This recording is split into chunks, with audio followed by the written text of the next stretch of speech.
Hey guys, MasterGX here. That's my old channel name, and we're gonna play some Doki Doki Literature Club again. And we ended off here. I do not know why my screens are all black. I decided to visit Sayuri before Natsuki comes over. Rather than asking, I simply tell her I'm coming over, much like we've done in the past. Once I reach Sayuri's house, I knock on the door before entering it myself. Again, we used to play so often that we've made a habit of simply entering each other's houses like we were family. The house is quiet. Sayuri isn't anywhere on the first floor, so I assume she's up in her room. I need to spit on my gum. It's already strange of her not to run down and greet me. I head up to her bedroom, where I finally find her. Sayuri? Hi, Elvin. I sit down in her room. Sayuri forces a smile, but it's easy to tell that she's different. There's a minute of silence between us. You haven't come over like this in a long time, have you? I guess you're right. It has been a long time. Not much has really changed, hasn't it? Sayuri's room is as messy as it's always been. I also recognize the same stuffed animals and wall decorations that she's had for years now. If you came over more often, it wouldn't be such a mess. That's because I ended up cleaning up for you. How come you suddenly wanted to come over today? Aren't you supposed to see Natsuki today? Yeah, but... Wait, how did you know about that? Sayuri had already left by the time we decided that meeting. Monica told me. It's only natural for her to keep me informed about the festival preparations already, right? That's true. But what about you? Aren't you going to be helping Monica today? Of course. But I'm just helping her online. We don't plan to meet up or anything. So it's just me and Natsuki then. Yep. There's more silence between us. Sayuri stares in a random direction. Everything about her behavior is really uncharacteristic. I finally get to the point. I just wanted to see how you were doing. After you left on Friday. When something's wrong, you can't hide it from me. I know you too well. So... Sayuri smiles, shaking her head. That's no good, Alvin. Why can't it just be like it's always been? This is all my fault. If I didn't get so weak and accidentally express my feelings, if I didn't make that stupid mistake, then you wouldn't have been worried about me at all. You wouldn't have come here. You wouldn't have even been thinking about me right now. But this is just my punishment, isn't it?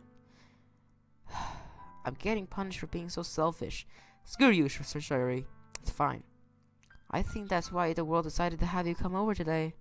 It just wants to torture me. Sayuri! I grab Sayuri by the shoulders. What on earth are you saying? Are you listening to yourself right now? I know something happened to you. There's no explanation for you to be like this. So tell me already. Until I know, I won't be able to stop thinking about it. Sayuri gives me an empty smile. You really put me in a trap, Elvin. But you're wrong. Nothing happened to me. I've always been like this. You're just seeing it for the first time. Seeing what? What are you talking about, Sayuri? You're really just gonna make me say it, aren't you, Elvin?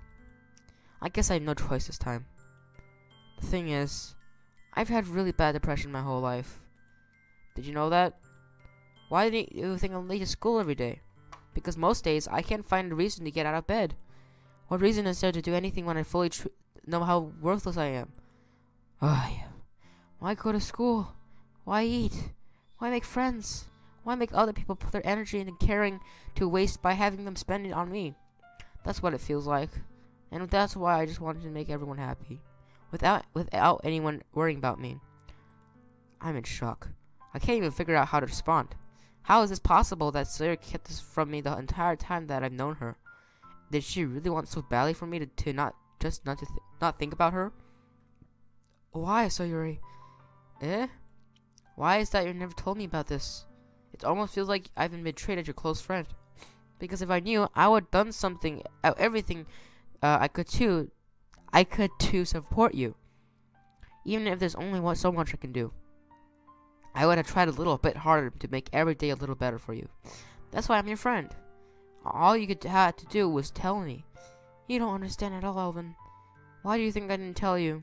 Because if I told you, then you would have to waste ever caring about me instead of doing important things. I don't want to be cared about.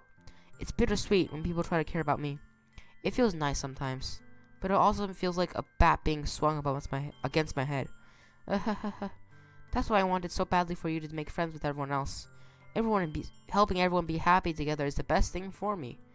But then I discovered something else too. Seeing you make friends and getting closer with everyone in the club, it feels like a spear going through my heart. So that's why. That's why I decided the world just wanted to torture me. Every path leads to nothing but hurt.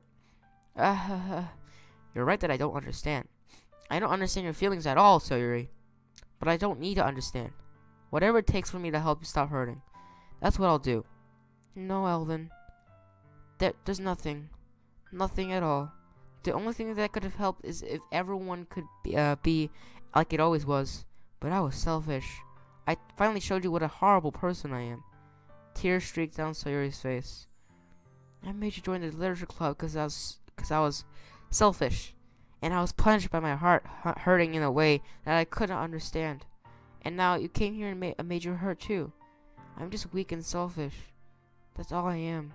And that's why I'm going to accept these punishments. Because I deserve every last one. Without thinking, I once again grabbed Sayuri's shoulders. This time I pulled her into a tight embrace. Elvin. Sayuri, I don't care if you feel selfish. I'm really happy that you convinced me to join the club. Seeing you every day makes it worthwhile enough. If I make friends with everyone, then that's just a bonus. But please, never underestimate how much I care about you. I wouldn't have it any other way. Elvin, Sayuri isn't hugging me back. Despite my arms being wrapped around her, Sayuri's arms remain at her sides.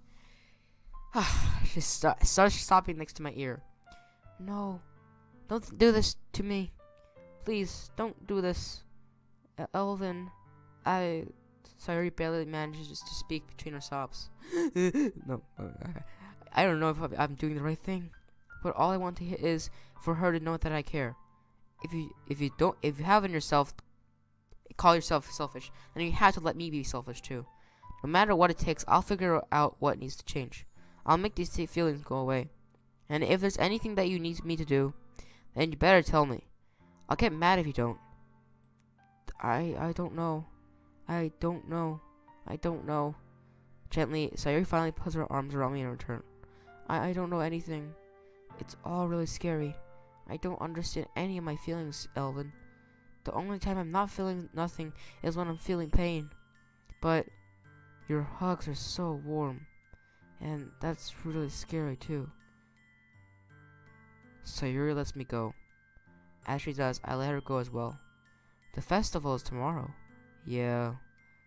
I'm getting confused with my voices. It's gonna be fun, right? Yeah. How would you like for me to spend it all with you? It's what I want. I promise. I think that would be nice then. Yeah. Sayuri wipes her eyes. If I could spend a whole day here, I would. Of all days, this has to be the one where I have other plans. Maybe I should cancel. No, don't. Please don't.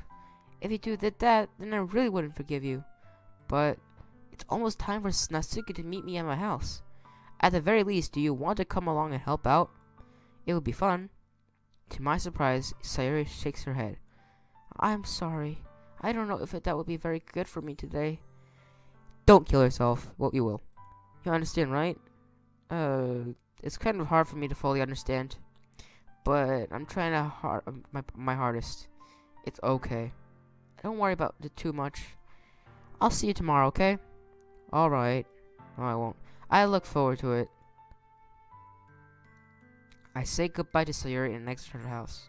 On the way home, I find myself still feeling uneasy.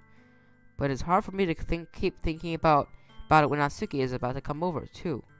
I think Sayuri is right. I shouldn't be worrying too much, and we're definitely going to have a great time tomorrow. I should just focus on what's ahead of me. I spend only a few minutes back at home, anxiously awaiting Natsuki's arrival. Before I know it, she texts me to let me know she's outside the front door. Without delay, I open the front door to let her in. Sup? Hey. I don't know what I was expecting, but seeing Natsuki in something other than her school uniform totally threw me off. Seeing her in such cute clothes makes the uniform seem totally unfitting in comparison. Jeez, don't make it feel so awkward already. It's going to be a long afternoon, so don't be weird just because you're not used to seeing me outside of school. Anyway, I'm coming in. I see you brought a lot of stuff. Natsuki is carrying a large bag that is probably full of baking supplies. Well, I didn't want to come all this way to find out your kitchen wasn't equipped for the job. You bought everything I asked you, right? Yeah, I did. Yesterday, Natsuki asked me to buy a bunch of ingredients if I didn't already have them at home. Good. Glad I could count on you to do your part. Well, of course. I'm surprised to hear Natsuki suddenly say that, rather than something snarky like she usually does. Could it be that she is a little different outside of school after all? Her tooth is weird. Anyway, let's go to the kitchen. What? You're not even gonna offer to take this heavy bag from me? Where's your hospitality, Elvin? Come on. Since when did I need to be a gentleman? I grabbed the bag Natsuki holds out to me. This is ridiculously heavy. Ahahaha. I carried that all the way here. Are you impressed? I see now. Yeah, I am impressed, Natsuki. It seems like I always underestimate you. It's because I'm so small, isn't it? You jerk. Natsuki hits a fist into my chest. Hey. Your size has nothing to do with it. Do you really hate being small that much? It's not like I hate it. I mean, sometimes I like proving people wrong when they only think I'm worth my size. It's fun when I get to be small and also better than other people. But, geez, never mind. What are you making me say? Don't think that you can make me talk about weird things just because you are not at school. Are we getting started or what? There's a lot of stuff I gotta teach you. What? There's a little bit. That's a little bit more like you. You're more fun when you speak your mind like that. Hey. How are you? You are treating me like a kid. Oh, you are treating me like that. I was just trying to be a little nicer to you, know? And just because I don't have a mature and sexy figure like Yuri doesn't mean you just treat me like... Natsuki catches her words, and her face turns red. I will save. I don't know why this is black. Natsuki catches her words. Her face turns red. Natsuki? Forget it. I didn't say anything. I should apologize. I appreciate that you were trying to be nicer. I should have been a little more considerate too. But also, if that's what you were thinking, then you should know that there are tons of guys who are into body types like yours. How would you know that anyway? Just trust me on this one. Gross. Hey, was that to me? Who else? Man, let's just get started already. You get all sour when a girl calls you gross. I finally find her weakness, Elvin. Natsuki smiles deviously. Please spare me. Well, if Natsuki decides to dish out more insults like that, there's no way that I'm not fighting back.